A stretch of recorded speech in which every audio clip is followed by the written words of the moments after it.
est-ce que le patron du REM, en gros, est un membre du Front National? Je connais même pas ce monsieur. Je n'en ai jamais entendu parler.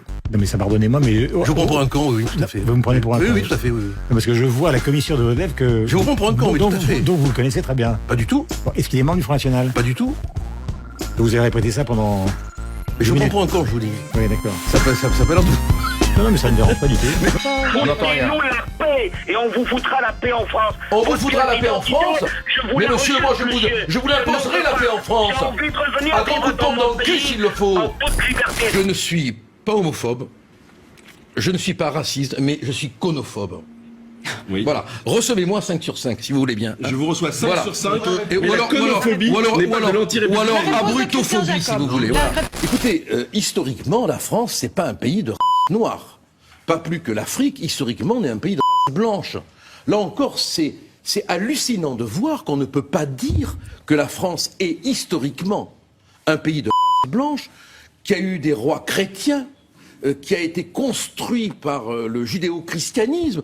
On ne peut pas le dire. Et alors, quand on va appuyer sur ce furoncle médiatique qui est Ruquier, le dire, ça déclenche la purulence, quoi. Bon, oui, la France est un pays historiquement chrétien, historiquement judéo-chrétien, comme le Sénégal est un pays historiquement noir. Pardon ? Vous savez qu'il est sur France 2. Oui, je sais, ça me gêne pas, je m'en moque, oui. Vous me direz, c'est un bouton purulent qui occupe un espace important dans le PAF.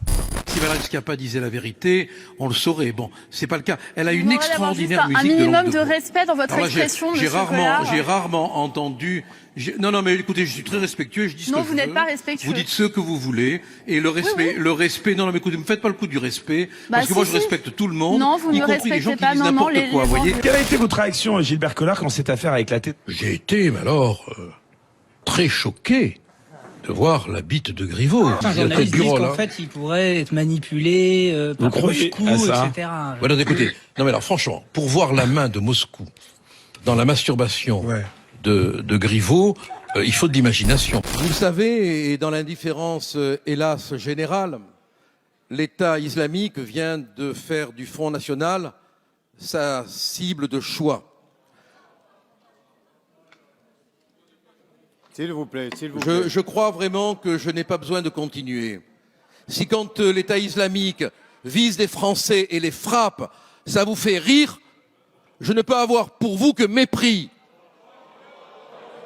Et je vous le dis très clairement, si l'un d'entre vous, socialiste, communiste, était menacé par l'État islamique, ça ne me ferait pas rire. Et je ne huerais pas. Alors la question que je pose, c'est de savoir si on aura droit à la protection qu'on mérite. Parce que ici, on nous a comparé à l'État islamique. Ici, on a dit qu'on faisait la propagande de l'État islamique. S'il nous arrive quelque chose, vous êtes complices. Il faudra mettre tous les élus du Front National en tôle, et M. Collard en premier. C'est clair. J'ai rien, Jean-Luc, ça c'est inadmissible. Non mais laisse-le, attends, c'est Gilbert qui répond. Qu'est-ce que tu veux que je réponde à un délirant pareil? Bon, monsieur, est-ce que vous descendez de temps en temps de votre Mirador?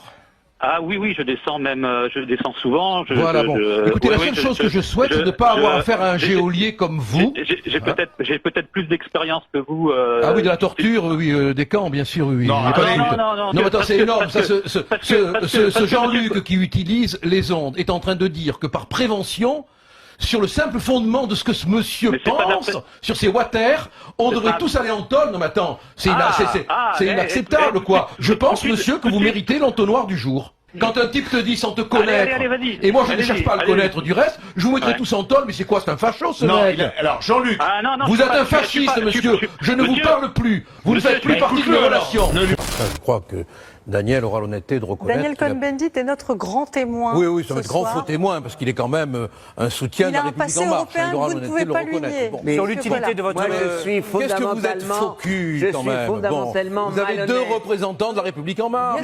Mais prenez la parole.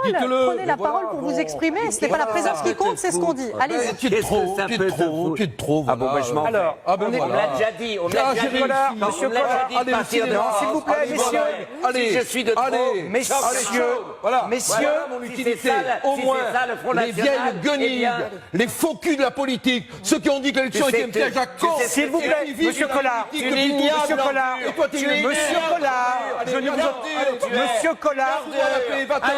Collard, oui, c'est insupportable. C'est insupportable.